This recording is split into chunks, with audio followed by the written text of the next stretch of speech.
Hello friends, pe.capture പുതിയൊരു വീഡിയോയിലേക്ക് ഏവർക്കും സ്വാഗതം. ഇന്നത്തെ നമ്മുടെ ടോപ്പിക് ഒരു എഡിറ്റിംഗ് ട്യൂട്ടോറിയലാണ്. കുറച്ച് നാളുകൾക്ക് മുമ്പ് വരെ ഇൻസ്റ്റാഗ്രാമിലൊക്കെ വളരെ ട്രെൻഡിങ് ആയിക്കൊണ്ടിരുന്ന എഡിറ്റിംഗ് ആയിരുന്നു ഈ ട്രയാങ്കിളിനകത്ത് നമ്മുടെ ഫോട്ടോസൊക്കെ വെച്ചുള്ള പരിപാടി. അപ്പോൾ ഇതിന് ശേഷം വീണ്ടും വന്നൊരു ട്രെൻഡായിരുന്നു ഡ്രിപ്പിംഗ്. അപ്പോൾ എന്താണ് ഡ്രിപ്പിംഗ്? ഞാൻ ഫോട്ടോ കാണിച്ചു തരാം.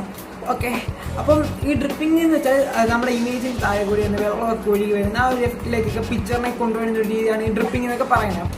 പിക്സാർട്ടിൽ ഇപ്പോൾ ടോപ്പ് ട്രെൻഡിങ് സ്റ്റിക്കർ സെർച്ചിങ് നടക്കുന്നത് ഇപ്പോൾ ഡ്രിപ്പിങ്ങിലാണ്. അപ്പോൾ തന്നെ നിങ്ങൾക്ക് മനസ്സിലാകുന്നുണ്ട് ഇപ്പം ഡ്രിപ്പിംഗ് എന്നോട് ട്രെൻഡിങ് ആയിക്കൊണ്ടിരിക്കുകയാണ്. അപ്പോൾ തീർച്ചയായിട്ടും ഈ വീഡിയോ ഫുള്ളും വാച്ച് ചെയ്ത് നിങ്ങൾക്ക് സിമ്പിളായിട്ട് ഡ്രിപ്പിംഗ് പഠിക്കാമെന്ന് ഞാൻ ഉറപ്പ് തരുന്നു. മാക്സിമം ഫുള്ള് വാച്ച് ചെയ്യാൻ ശ്രമിക്കുക. അപ്പോൾ നമുക്കിനി പിക്സാർട്ടിലേക്ക് പോകാം. അപ്പോൾ പിക്സാർട്ട് ഓപ്പൺ ആക്കി എന്നിട്ട് നമുക്ക് ഏത് ഇമേജാണോ എഡിറ്റ് ചെയ്യേണ്ടത് ആ ഇമേജ് ചൂസ് ചെയ്യാം. അപ്പം നമുക്ക് ഈ പുള്ളിയുടെ ഇമേജ് നമുക്ക് കട്ടൗട്ട് ടൂൾ ഉപയോഗിച്ച് ആ ഭാഗം കട്ട് ചെയ്തെടുക്കാം. അതായത് നമ്മുടെ ആളുടെ ഇമേജ്. അപ്പം അതിൽ നമ്മളൊന്ന് ഓട്ടോ ഇട്ട് കൊടുത്താൽ മതി. അതായത് ആളുടെ ഓട്ടോമാറ്റിക് സെൻസ് ചെയ്തിട്ട് കട്ട് ചെയ്യുന്ന ടൂളിട്ട് കൊടുത്താൽ മതി. എന്നിട്ട് അതൊന്ന് വീണ്ടും ഒന്ന് എഡിറ്റ് ചെയ്യുന്നതായിരിക്കും കൂടുതൽ നല്ലത്. എന്നിട്ട് നമുക്ക് അപ്പോൾ അതിലും എന്തെങ്കിലുമൊക്കെ സെൻസ് ചെയ്യുന്ന സമയത്ത് മിസ്റ്റേക്സ് ഒക്കെ വരും, കണ്ടില്ലേ? അതൊക്കെ ജസ്റ്റ് ഒന്ന് പക്ക പെർഫെക്റ്റ് ആക്കി കൊടുക്കുക. താഴത്തെ സൈസൊക്കെ അഡ്ജസ്റ്റ് ചെയ്ത് നമുക്ക് സെറ്റ് ചെയ്ത് കൊടുക്കാവുന്ന കാര്യങ്ങളാണ്. അഥവാ പോയാലും നമുക്ക് പതുക്കെ ഇതുപോലെ കുറച്ച് സെറ്റ് ചെയ്ത് വീണ്ടും ഇറേസ് ചെയ്ത് നല്ല പക്ക പെർഫെക്റ്റ് ആക്കണം.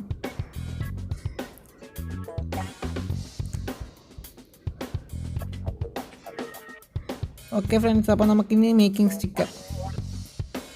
ഇപ്പോൾ അതൊരു സ്റ്റിക്കറായി മാറി.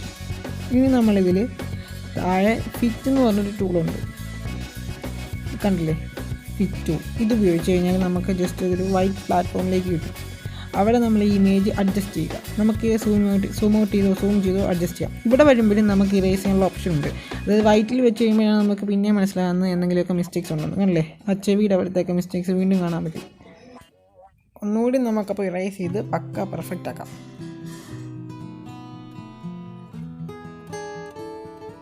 അങ്ങനെ നമ്മുടെ ഇറേസിങ് പരിപാടിയൊക്കെ ഏകദേശം കംപ്ലീറ്റ്. ഇനി ഒരു ആവറേജ് സൈസിൽ അതിൻ്റെ സെൻട്രലായിട്ടൊക്കെ ഏകദേശം ആ ഫോട്ടോ ഒന്ന് അഡ്ജസ്റ്റ് ചെയ്യാം. ഈ ഇമേജ് നമുക്ക് അങ്ങനെ സേവ് ചെയ്യാം. എന്നിട്ട് ഇനി നമ്മൾ അടുത്ത് പോകുന്ന സ്റ്റിക്കറിലേക്കാണ്. സ്റ്റിക്കർ ഡിസ്കവറിൽ നമുക്ക് പോകാം. കാരണം അവിടെ തന്നെ നിങ്ങൾക്ക് മനസ്സിലാവും ടോപ്പ് ട്രെൻഡിങ് സെർച്ചിങ് നടക്കുന്ന ഡ്രിപ്പിംഗ് ആണ്. ഇതുപോലെ ഇതിനകത്ത് ഒരുപാട് സ്റ്റിക്കേഴ്സ് ഇങ്ങനെ വന്ന് കിടക്കും. അപ്പം നമുക്ക് ചിലപ്പോൾ നമുക്ക് ആവശ്യമുള്ളതൊക്കെ വന്ന് കിടപ്പുണ്ടായിരിക്കും. സ്ക്വയറിലൊക്കെ ഉള്ളത് ഉണ്ടെങ്കിൽ പെട്ടെന്ന് ചൂസ് ചെയ്യാം. അല്ലെങ്കിൽ നിങ്ങൾ സ്ക്വയർ എസ്തെറ്റിക് എന്നുള്ളത് സെർച്ച് ചെയ്യുക. അപ്പോൾ പല രീതിയിലുള്ള ഇതുപോലത്തെ ഒരുപാട് സംഭവങ്ങളുണ്ട്, നമുക്ക് സെർച്ച് ചെയ്ത് കണ്ടുപിടിക്കാമെന്നുള്ളൂ. അപ്പോൾ എനിക്ക് ആ ബ്ലൂ കളറുള്ള ഇതേപോലും ആ ബ്ലൂ കളറുള്ള ഇഷ്ടപ്പെട്ടുകൊണ്ടാണ് ഞാൻ ഈ എസ്തെറ്റിക് എന്നുള്ള ഓപ്ഷൻ സെർച്ച് ചെയ്തിട്ട് അതെടുത്ത് ഒന്ന് ലോഡാവട്ടെ.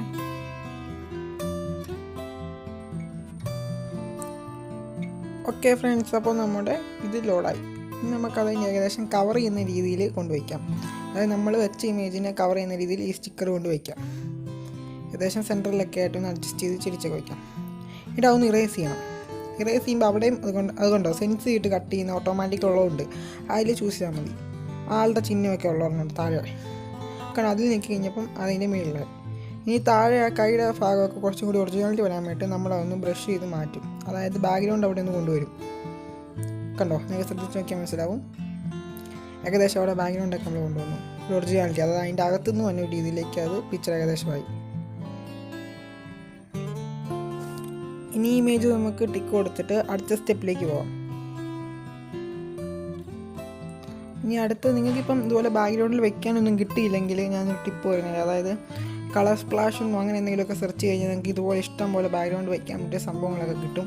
അതേ കണ്ടില്ലേ, ഞാനിപ്പോൾ നിങ്ങളെ സെർച്ച് ചെയ്ത് കാണിച്ചു തരാം. ഒരുപാട് സംഭവങ്ങളൊക്കെ വെച്ചാൽ നമ്മുടേതായ രീതിയിൽ ഇമേജിനെ അടിപൊളിയാക്കാൻ പറ്റും. ഇതുപോലെ ഒരുപാട് സംഭവങ്ങൾ ഇങ്ങനെ വന്നുകൊണ്ടേയിരിക്കും. തീർച്ചയായിട്ടും നിങ്ങൾക്ക് കളർ സ്പ്ലാഷ് നിരിച്ചാലും ഇതുപോലെ അടിപൊളിയായിട്ടൊക്കെ ചെയ്യാനും പറ്റും, അത് ഞാൻ ഉറപ്പ് തരുന്നു.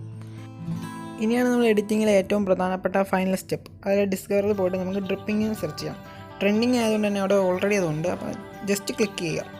ഡ്രിപ്പിങ്ങിലും ഒരുപാട് പല തരത്തിലുള്ള സംഭവങ്ങൾ ഇങ്ങനെ വന്നുകൊണ്ടിരിക്കുക. അതായത് ഇതുപോലത്തെ എന്താ പറയുക എഫക്റ്റുകൾ തരുന്നത്.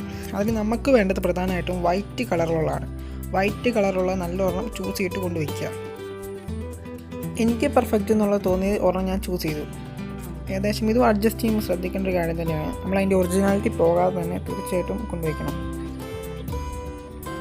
അതായത് നമ്മളിപ്പം എന്താ പറയുക, നമ്മുടെ ഹാഫ് ഫോട്ടോസൊക്കെ ആയിരിക്കും ഇതിന് കൂടുതലെല്ലാവരും എഡിറ്റ് ചെയ്യാൻ എടുക്കുന്നത്. അപ്പം നമ്മുടെ ആ പോർഷൻ തന്നെ കവർ ചെയ്ത് നിൽക്കത്തക്ക രീതിയിൽ, ആ ചെസ്റ്റ് കവർ ചെയ്തൊക്കെ നിൽക്കത്തക്ക രീതിയിൽ തന്നെ കൊണ്ടുവയ്ക്കുക.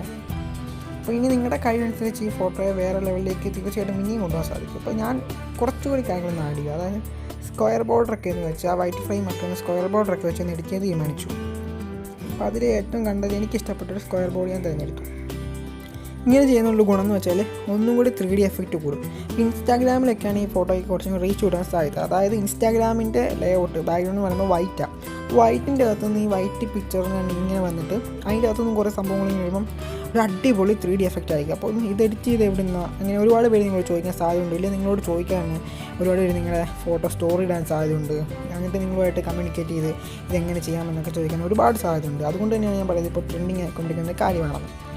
നിങ്ങൾ തീർച്ചയായിട്ടും ഇൻസ്റ്റാഗ്രാമിൽ ഈ ഫോട്ടോ അപ്ലോഡ് ചെയ്ത് കഴിഞ്ഞാൽ നിങ്ങളുടെ ഫോട്ടോയ്ക്ക് റീച്ച് കിട്ടുമെന്നുള്ളതിൽ ഒരു സംശയം വേണ്ട. അത് ഞാൻ ഉറപ്പ് വരാം. ഈ ഫോട്ടോ തന്ന് ഈ വീഡിയോ ചെയ്യാൻ എന്നെ മോട്ടിവേറ്റ് ചെയ്ത ഷിൻഡോ ചേട്ടായിക്ക് താങ്ക്സ് ഇരിക്കട്ടെ. അപ്പോൾ എന്നത്തെയും പോലെ ഇന്നത്തെ വീഡിയോ നിങ്ങൾക്ക് ഇഷ്ടമായെന്ന് ഞാൻ വിശ്വസിക്കുന്നു. പുതിയൊരു വീഡിയോ കാണും വരെ നിങ്ങളുടെ സ്വന്തം PicsArt. Bye bye.